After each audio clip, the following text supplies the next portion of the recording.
এবার জেনে নেব বুদ্ধদেব বাবুকে হত্যার যে চেষ্টা করা হয়েছিল সেই সম্পর্কে।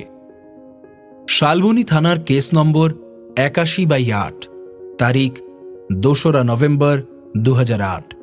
জিন্দালদের কারখানার শিলান্যাস করে পশ্চিম মেদিনীপুরের শালবনী থেকে কলকাতায় ফিরছিলেন রাজ্যের প্রাক্তন মুখ্যমন্ত্রী বুদ্ধদেব ভট্টাচার্য। তার সঙ্গে ফিরছিলেন দুই কেন্দ্রীয় মন্ত্রী রামবিলাস পাসওয়ান, জিতিন প্রসাদ এবং রাজ্যের তৎকালীন শিল্পমন্ত্রী নিরুপম সেন। আচমকাই প্রাক্তন মুখ্যমন্ত্রীর কনভয়ে বিস্ফোরণ ঘটানো হয়। আইইডির এই বিস্ফোরণে আহত হয়েছিলেন ৬ পুলিশ কর্মী। গোটা রাজ্য এবং দেশকে চমকে দিয়েছিল এই হামলা। উঠে এসেছিল ঘটনার পেছনে মাওবাদীদের হাত। কিন্তু এটাই শেষ নয়, রাজ্যের প্রাক্তন মুখ্যমন্ত্রীকে মারার জন্য ছক কষা হয়েছিল আরও ৪ বার, জানাচ্ছেন রাজ্য পুলিশের প্রাক্তন ডিরেক্টর জেনারেল এবং ইন্টেলিজেন্স ব্রাঞ্চের প্রাক্তন অ্যাডিশনাল ডিরেক্টর জেনারেল দিলীপ মিত্র। অবসরের পর ইন্টেলিজেন্স ব্রাঞ্চে তার অভিজ্ঞতা নিয়ে ইংরেজি ভাষায় অপারেশন ব্ল্যাক স্টিলেটো নামে একটি বই লিখেছেন তিনি। সেখানে অন্যান্য অনেক ঘটনার সঙ্গে তিনি তুলে ধরেছেন বুদ্ধবাবুকে হত্যার এই পরিকল্পনাগুলির কথা। প্রাক্তন এডিজি আইবি এক সংবাদ মাধ্যমকে জানিয়েছেন ২০০১ সালে ডানলপ এলাকা থেকে উত্তর ২৪ পরগনার পুলিশ একজনকে ধরেছিল। লোকটার নাম ছিল আব্দুল। আমরা তাকে জিজ্ঞেস করে জানতে পারি মুখ্যমন্ত্রীকে মারার পরিকল্পনার কথা। আদতে বাংলাদেশের বাসিন্দা আব্দুল সেই সময় ডানলপে একটি বিউটি পার্লার চালাতো। সেখানে নিয়োগ করেছিল উত্তর ২৪ পরগনার ডিআইবি অফিসের হেড ক্লার্কের মেয়েকে। তার মাধ্যমে বুদ্ধদেবের যাত্রাপথ কবে, কোথায়, কি হবে তা জোগাড় করত। এর জন্য এই মেয়েটি টাকাও পেত। আব্দুল এই রুট ম্যাপ পাঠিয়ে দিত বাংলাদেশে।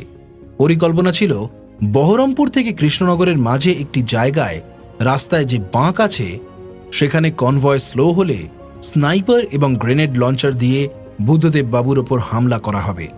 এরপরই বুদ্ধদেব ভট্টাচার্যর নিরাপত্তা আরও বাড়ানো হয়। এর কিছুদিন পর মুর্শিদাবাদের জলঙ্গি থেকে ইসমত আরা এবং জিয়াউদ্দিন বিশ্বাস নামে এক দম্পতি গ্রেপ্তার হয়। এরা একটা ধর্মীয় শিক্ষাকেন্দ্র চালাত। এখান থেকে বিস্ফোরক এবং অস্ত্রশস্ত্র দেশের বিভিন্ন জায়গায় পাঠাতো বলে পুলিশের অভিযোগ। দিলীপের কথায়, পুলিশের হাতে গ্রেপ্তার হওয়ার পর যখন আমরা জেরা করি তখন ইসমত জানায় তৎকালীন প্রতিরক্ষা মন্ত্রী জর্জ ফার্নান্ডেজ এবং বুদ্ধদেবকে মারার পরিকল্পনা আছে তাদের। বিদেশ থেকেই এই গোটা কর্মকাণ্ডের নিয়ন্ত্রণ হতো। এর মধ্যে বুদ্ধদেবকে মারার বিষয় জানা যায় প্রশাসনিক কাজের জন্য বুদ্ধদেব যখন মুর্শিদাবাদ যাবেন তখনই পথে তাকে খুন করা হবে। আপনারা দেখবেন কিভাবে মারব, ঠিক এই কথাটা বলেছিল ইসমত। হত্যাকারীরা এসে ইসমতের কাছে থাকার পরিকল্পনা করেছিল। পরিকল্পনাটা তৈরি হয়েছিল ঢাকায়। এরপর জলপাইগুড়ি থেকে মাওবাদী সংগঠন পিডব্লিউজির একজনকে ধরা হয়। লোকটির নাম SN রায়। অবসরপ্রাপ্ত এডিজি আইবি বলেন, জেরায় সে জানায় জঙ্গলমহলে বুদ্ধদেবকে বোমা দিয়ে উড়িয়ে দেওয়ার ছক রয়েছে তাদের। পরের দিন বুদ্ধদেবের জঙ্গলমহলে যাওয়ার কথা। এই পরিকল্পনার কথা জানতে পেরে রাতেই সেখানে নিরাপত্তা ব্যবস্থা ঢেলে সাজানো হয়। শুধুমাত্র রাস্তাতেই নয়, রাইটার্স বিল্ডিংয়ের ভেতরেই বুদ্ধদেবকে মারার পরিকল্পনা করা হয়েছিল। রাইটার্সের যেই ঘরে বুদ্ধদেব বসতেন তার গায়ে লাগানো একটি ঘরে বিস্ফোরণ ঘটিয়ে এই ঘটনা ঘটানোর পরিকল্পনা হয়েছিল বলে দিলীপবাবু জানিয়েছেন। তার কথায়, কেন্দ্রীয় একটি নিরাপত্তা সংস্থার থেকে একটি খবর পেয়ে আমি রাইটার্সে গেছিলাম। সেখান থেকেই একজনকে ধরা হয়েছিল। নাম ডক্টর বাবলু। আদতে জাল। সে রাইটার্সে রেকি করতে এসেছিল। পরিকল্পনা ছিল বুদ্ধদেবের ঘরের গায়ে লাগানো এক জয়েন্ট সেক্রেটারির ঘরে ব্রিফকেসে বিস্ফোরক রেখে সে শৌচাগারে যাবে বলে রাইটার্স থেকে বেরিয়ে যাবে। এরপর বাইরে থেকে মোবাইল বা অন্য কোনো ডিভাইসের সাহায্যে বিস্ফোরণ ঘটাবে। ওই ঘটনার পর রাইটার্সের নিরাপত্তা ব্যবস্থার বেশ কিছু পরিবর্তন করা হয়েছিল। বইটিতে শুধুমাত্র বুদ্ধদেবের সম্পর্কেই নয়, অন্যান্য ঘটনার সঙ্গে কিভাবে কলকাতায় প্রাক্তন প্রধানমন্ত্রী অটল বিহারী বাজপেয়ী এবং প্রাক্তন উপপ্রধানমন্ত্রী লালকৃষ্ণ আডবাণীকে মারার ছক কষা হয়েছিল সেই বিষয়গুলিরও উল্লেখ করেছেন পুলিশের প্রাক্তন এই আধিকারিক। অতএব বন্ধুরা, বুঝতেই পারছেন, মুখ্যমন্ত্রী হয়ে একটি রাজ্যের শীর্ষে থাকাকে যতই সাফল্যের চূড়া বলা হোক না কেন, সেই চূড়ায় থাকা মানুষটির জীবন যতই নিরাপত্তায় মোড়া থাকুক না কেন, মৃত্যু হাতছানি দেয় সব সময়, সব জায়গায়। প্রাক্তন মুখ্যমন্ত্রী বুদ্ধদেব ভট্টাচার্যের মন্ত্রিত্বকালে যে সমস্ত বিরূপ ঘটনাগুলি ঘটে তার মধ্যে অন্যতম লালগড়ে হিংসার ঘটনা। এই ঘটনা চলাকালীন সময়ে তাকে হত্যা করার চেষ্টাও চলে। পশ্চিমবঙ্গের পশ্চিম মেদিনীপুর জেলার লালগড় এবং তার আশেপাশে প্রায় ৮ মাস ধরে চলা সন্ত্রাসের রাজত্বের পর ভারতের কমিউনিস্ট পার্টি মাওবাদী এবং মাওবাদী সমর্থিত পিপলস কমিটি এগেইনস্ট পুলিশ অ্যাট্রসিটিজ পিসিপিএ কোণঠাসা হয়ে পড়ে এবং পালিয়ে যায়। কেন্দ্রীয় নিরাপত্তা বাহিনী এবং রাজ্য পুলিশের সম্মিলিত বাহিনী নিয়ে মাওবাদীদের থেকে এই অঞ্চল মুক্ত করার জন্য ব্যাপক অভিযান শুরু করা হয়। বনে ঘেরা লালগড় এলাকার কাছে পশ্চিম মেদিনীপুরের কালাইচাঁদে ২রা নভেম্বর ২০০৮-এ মুখ্যমন্ত্রী বুদ্ধদেব ভট্টাচার্যকে হত্যার ব্যর্থ চেষ্টার পর থেকে পরিস্থিতি উত্তপ্ত হয়ে ওঠে। এই অঞ্চলে পুলিশি তদন্ত চলাকালীন বেশ কয়েকটি গ্রেপ্তারের প্রতিবাদে মাওবাদীদের প্ররোচনায় এলাকার আদিবাসীরা একটি আন্দোলন শুরু করে। পুলিশকে এলাকায় প্রবেশ করতে দিতে বা প্রশাসনকে কাজ করতে দিতে অস্বীকার করে। এটি একটি স্পষ্ট লক্ষণ যে মাওবাদীরা একটি মুক্তাঞ্চল প্রতিষ্ঠার চেষ্টা করছিল, কারণ তারা পার্শ্ববর্তী পূর্ব মেদিনীপুর জেলার নন্দীগ্রামে প্রায় ১ বছর ধরে সফলভাবে কাজ করেছে। নন্দীগ্রামের মতো লালগড়ের আন্দোলনকারীরা রাজ্য সরকারের সঙ্গে আলোচনায় বসতে অস্বীকার করে। এই অঞ্চলে একটি সমান্তরাল প্রশাসন প্রতিষ্ঠার প্রয়াসে পুলিশের পদ থেকে বেরিয়ে আসার সঙ্গে সঙ্গে পিসিপিএ এবং মাওবাদীরা সিপিআইএম নেতা ও সমর্থকদের হত্যা এবং পরিকল্পিতভাবে সিপিআইএম অফিস এবং থানা ধ্বংস করার একটি কর্মসূচি শুরু করে। যাই হোক, নন্দীগ্রামের বিপরীতে যেখানে সংঘর্ষটি মূলত রাজনৈতিক ছিল, লালগড়ের পরিস্থিতি অনেক বেশি গুরুতর। মাওবাদীরা লালগড়ের অস্থিরতাকে সামাজিক বিদ্রোহের মতো করে তুলতে সফল হয়েছিল। তাছাড়া বাঁকুড়া, পুরুলিয়া এবং পশ্চিম মেদিনীপুর জেলার আদিবাসী অঞ্চলগুলিকে ঝাড়খণ্ডের সঙ্গে একীভূত করার দাবির ভিত্তিতে লালগড় আন্দোলনকে সমর্থনকারী ঝাড়খণ্ড পার্টির আদিত্য গোষ্ঠীর সঙ্গে আন্দোলনটি একটি বিচ্ছিন্নতাবাদী মাত্রা অর্জন করে। মাওবাদীরা তাদের প্রভাব বিস্তার করে এবং সিপিআইএম নেতা এবং সদস্যদের হত্যা করার একটি কর্মসূচি গ্রহণ করে। ১৪ই জুন মাওবাদীরা ধরমপুরের নিয়ন্ত্রণ নেয়। পরবর্তী সহিংসতায় ৩ জন সিপিআইএম সদস্য এবং একজন পিসিপিএ সমর্থক নিহত হন। প্রশাসন ধরমপুর এবং পার্শ্ববর্তী বেলাতিক্রি, কৈমা এবং রামগড় থেকে পুলিশকে সরিয়ে নিতে বাধ্য হলে মাওবাদীদের নেতৃত্বে লালগড়ের লোকেরা তাণ্ডব চালায়। পুলিশ স্টেশন এবং সিপিআইএমের পার্টি অফিস পুড়িয়ে দেয় এবং বাড়িঘর ভেঙে দেয়। এমনকি গ্রামবাসীরা ভয়ে তাদের বাড়িঘর ছেড়ে পালিয়ে যেতে শুরু করলেও মাওবাদীরা শুধুমাত্র লালগড়ে নয়, এই অঞ্চলের অন্যান্য জায়গাতেও তাদের ঠান্ডা মাথায় সিপিআইএম নেতা এবং সদস্যদের পরিকল্পিতভাবে হত্যা চালিয়েছিল। ১৭ই জুন সকালে ঝাড়গ্রামের লোধাশুলির কাছে মোটরবাইকে চড়ে মাওবাদীরা ৩ জন সিপিআইএম কর্মীকে গুলি করে হত্যা করে। একই দিনে মাওবাদীরা ঝাড়গ্রামের পিংবানি থেকে ৪ জন সিপিআইএম কর্মীকে অপহরণ করে।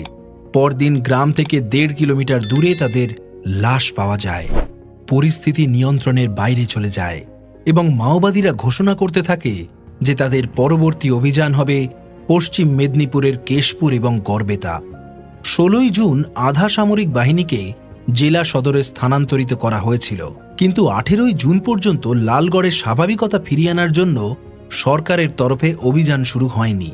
রাজ্য প্রশাসন ঘোষণা করে তাদের পরবর্তী অভিযানটি শুধুমাত্র লালগড়ের মধ্যে সীমিত থাকবে না, তবে রাজ্যের পশ্চিম অংশে মাওবাদী কার্যকলাপ দ্বারা প্রভাবিত ১৮টি থানাকে কভার করবে, যার মধ্যে ৩টি প্রতিবেশী জেলা পশ্চিম মেদিনীপুর, বাঁকুড়া এবং পুরুলিয়ার সঙ্গে সীমান্তে রয়েছে। ২০টি ফোর্সের একটি কোম্পানি পিরাকাটা থেকে অভিযান শুরু করে। সেই সময় অন্য একটি দল পার্শ্ববর্তী বাঁকুড়া জেলার মধ্যে দিয়ে বিকল্প পথ ধরে একটি অভিযান শুরু করে। স্থানীয় মানুষ পিরাকাটা থেকে প্রায় ১ কিলোমিটার দূরে মালিদা গ্রামের কাছে পথের ধারে মানববন্ধনও গড়ে তোলে, যেখানে মহিলা এবং শিশুসহ ২,০০০-এরও বেশি মানুষ বাহিনীর পথ অবরোধ করে। তাদের ছত্রভঙ্গ করতে পুলিশকে টিয়ার শেল এবং লাঠিচার্জ করতে হয়। পরের দিন মাওবাদীরা পাল্টা আঘাত হানে এবং আগের দিন বাহিনী যে এলাকাগুলি দখল করেছিল সেগুলি তাদের লক্ষ্যবস্তুতে পরিণত হয়েছিল। মালিদা যাওয়ার পথে আবারও বাধা দেওয়া হয়। নিমতলায় একটি আইইডি বিস্ফোরণে ৩ পুলিশ সদস্য গুরুতর আহত হয় এবং ঝাড়গ্রাম থেকে লালগড়ের সংযোগকারী বেলাটিক্রির একটি সেতু ধ্বংস করা হয়। মাওবাদীদের চক্রান্ত স্পষ্টতই ছিল পুলিশ বাহিনীর শক্তি বৃদ্ধি রোধ করা এবং আগের দিন তারা যে দ্রুত অগ্রসর হয়েছিল তা বিলম্বিত করা। কুলডিহা এবং লালগড় থানার নিকটবর্তী বনাঞ্চল সহ বিভিন্ন জায়গায় সিআরপিএফ এবং মাওবাদীদের মধ্যে ভারী গুলি বিনিময় হয়েছিল। 20শে জুন 8 মাসের মধ্যে প্রথমবারের মতো লালগড় থানায় পুলিশের উপস্থিতি প্রতিষ্ঠিত হয়েছিল। পিসিপিএ গত বছরের নভেম্বর থেকে 33 জনেরও বেশি পুলিশ সদস্যকে কার্যত তাদের নিজস্ব থানায় বন্দী করে রেখেছিল। বাহিনী তাদের উপর অভিযান বন্ধ হওয়ার সঙ্গে সঙ্গে মাওবাদীরা আলোচনার কথা বলতে শুরু করে। রাজ্য সরকার যদি লালগড়ের মানুষের সঙ্গে আলোচনা করতে চায় তাহলে তাদের নিরাপত্তা বাহিনীকে প্রত্যাহার করতে হবে। মুখ্যমন্ত্রীর উচিত দলিলপুর চাকে যাওয়া এবং সেখানকার মানুষের সঙ্গে কথা বলা। রাজ্য সরকার অবশ্য কোনো আলোচনার কথা অস্বীকার করেছে। যারা নিরাপরাধ মানুষকে হত্যা করছে তাদের সঙ্গে সরকার কিভাবে আলোচনা করবে? লালগড়ের হিংসার ঘটনা এলাকার এবং আশেপাশের হাজার হাজার গ্রামবাসীকে তাদের বাড়িঘর ছেড়ে যেতে বাধ্য করেছিল। 3000-এরও বেশি পরিবার, যাদের বেশিরভাগই লালগড়, শালবনী, গোয়ালতোর এবং ঝাড়গ্রাম ব্লকের অপারেশন এলাকার বাইরে ত্রাণ শিবিরে বসবাস করতে থাকে।